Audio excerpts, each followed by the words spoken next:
Bonjour Abdou Khadre Ndiaye. Bonjour Madame Moreau. Voilà, Abdou Khadre Ndiaye, vous êtes analyste géopolitique déjà. Comment voyez-vous la visite du PM Ousmane Sonko au niveau de la sous-région? En fait, c'est une visite qui s'inscrit dans le cadre des relations historiques, des relations de fraternité entre le Sénégal et surtout ses pays voisins, que ce soit la Guinée-Conakry et d'autres pays de l'Alliance des États du Sahel. Mais ce que je remarque le plus, c'est qu'au niveau de la Guinée-Conakry, c'est un événement qui n'est pas passé inaperçu. Parce que le Premier ministre sénégalais, Ousmane Sonko, est depuis hier à Conakry pour sa première visite officielle. D'ailleurs, c'est depuis l'élection du président Bassirou Diomaye Faye aux manettes.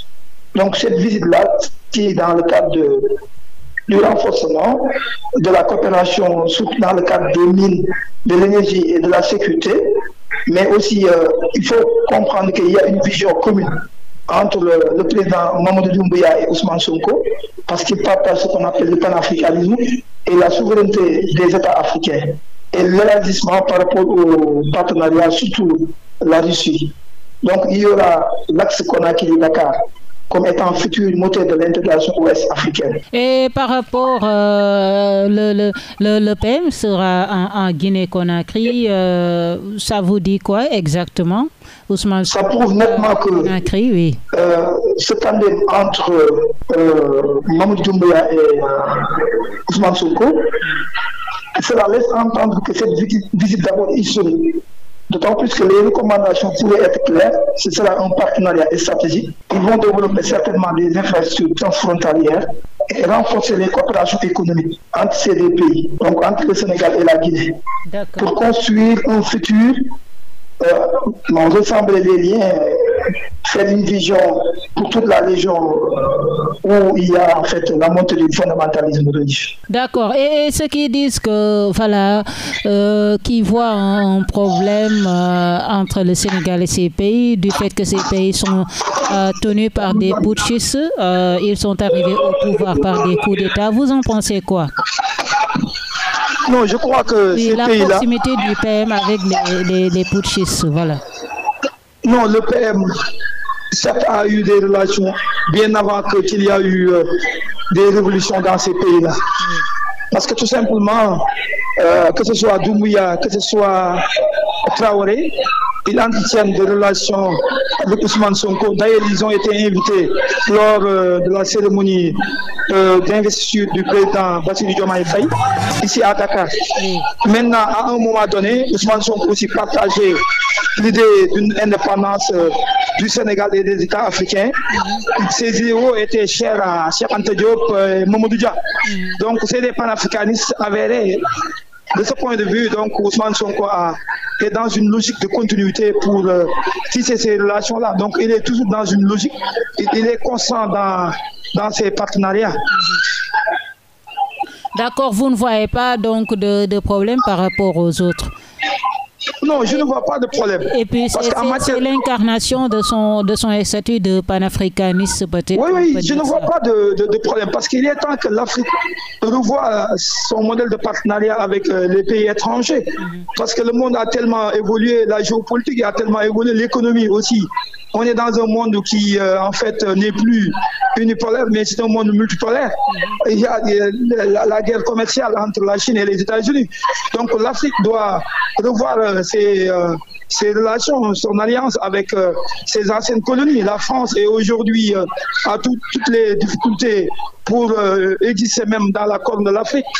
Donc, Ousmane Sonko va essayer de voir comment il faut faire en sorte qu'il y ait une intégration d'abord. Parce que même si on change la monnaie, alors que l'intégration pose problème, cela aussi va impacter négativement sur les économies africaines. Donc je ne vois pas de problème par rapport à ça. D'accord. Une autre question, c'est par rapport au dialogue, ou bien avant même d'aller au dialogue, parlons de l'élection au niveau de la présidence de la Banque africaine de développement. Amadou Hott était candidat, mais il n'a pas gagné. On a choisi le Maurice Mauritaniens. Que pensez-vous de cette élection?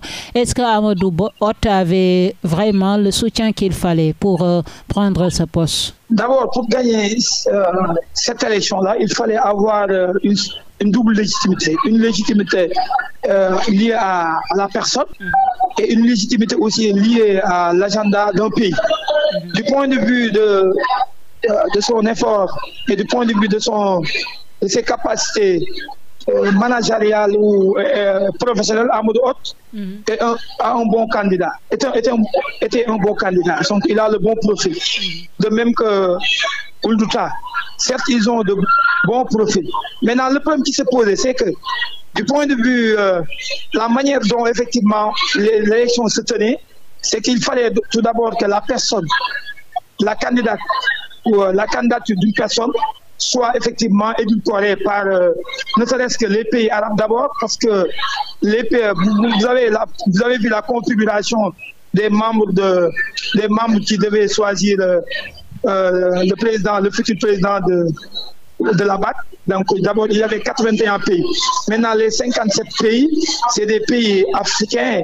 Les autres, c'est des pays non africains. Donc, c'est-à-dire que les 27, parmi les 27, il y a des pays arabes. Même en Afrique, il y a des pays arabes. Par exemple, le Maroc n'a pas soutenu la candidature d'Amadou Hott. Les Émirats arabes n'ont pas soutenu la candidature d'Amadou Hott. La France aussi, c'est pareil. Il y a des pays aussi, même les alliances des États-Unis n'ont pas soutenu la candidature d'Amadou Hott. Moi, je croyais que c'était un mauvais casting parce qu'on devait soutenir la candidature d'ailleurs, hier, on devait soutenir la candidature de Ould Douta. Oui. Parce que dans l'avenir, on pourrait assister à un tel schéma, à un tel format pour pouvoir avoir le soutien de la Mauritanie. Maintenant, Amadou Hott n'avait pas aussi bénéficié de l'aura diplomatique ou bien d'une campagne aussi optimale qu'il fallait quand même, de telle sorte que même on prévoyait même sa défaite, d'autant plus que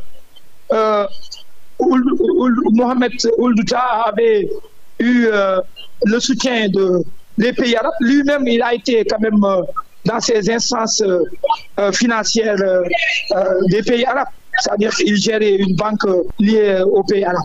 Le président Macky Sall, on parle d'une éventuelle candidature du président Macky Sall au poste de secrétaire général de l'Organisation des Nations Unies. Vous en pensez quoi exactement? Moi, je crois que c'est une bonne chose. D'autant plus que Macky Sall vit son parcours d'abord et ensuite vit ses relations avec Poutine, avec Donald Trump, avec le monde arabe. D'ailleurs, il a tissé beaucoup de relations quand il était au pouvoir. Maintenant, une fois quand même qu'il a vidé ses cartouches, maintenant, il a aussi continué de tisser de telles relations.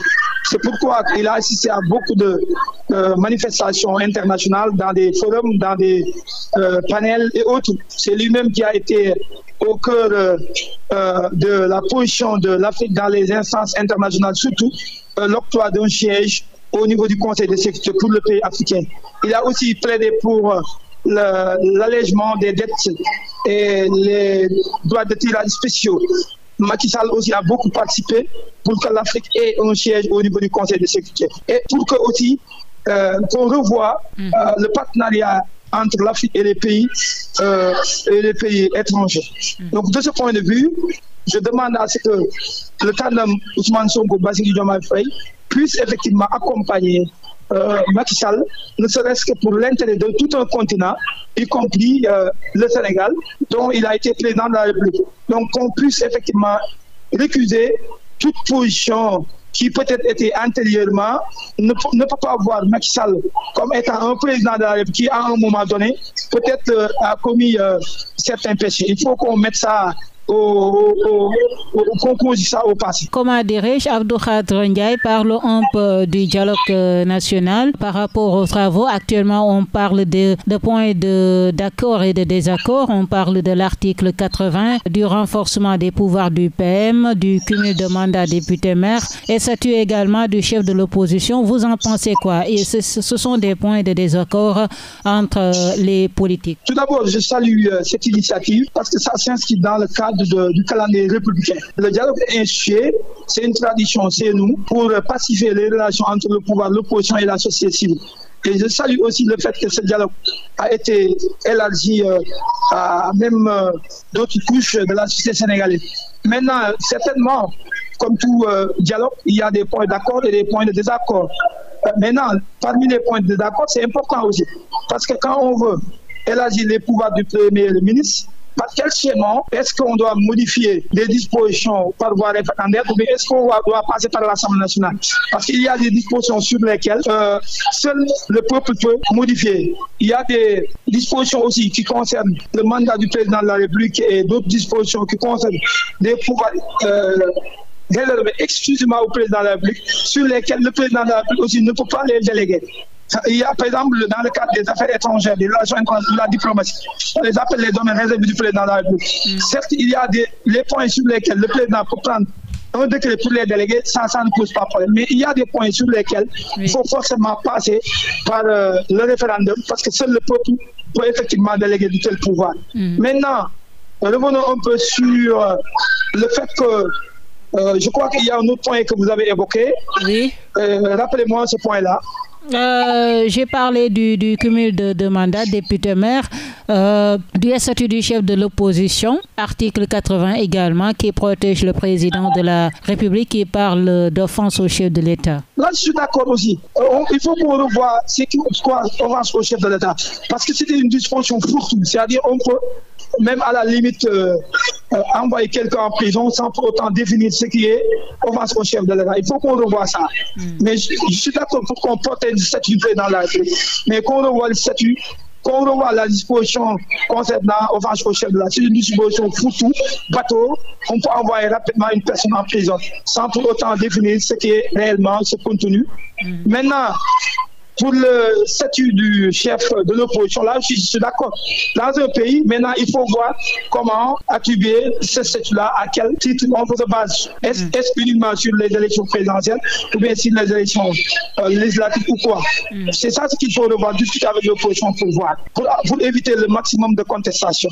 Maintenant, par rapport aussi au cumul de mandats, je crois que là aussi, le Premier ministre Ousmane Sonko, avant qu'il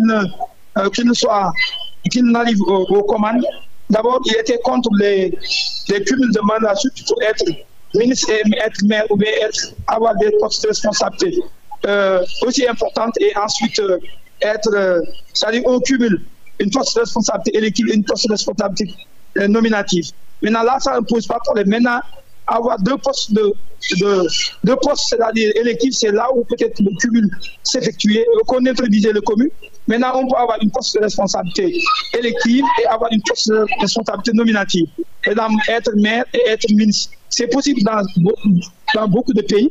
Maintenant, je vois que peut-être que Sonko serait en phase avec ce qu'il disait auparavant. Merci beaucoup, Abdou Khadre Ndiaye, d'avoir répondu à nos questions. Je rappelle que vous êtes analyste géopolitique, Abdou Khadre Ndiaye. Merci, je vous remercie.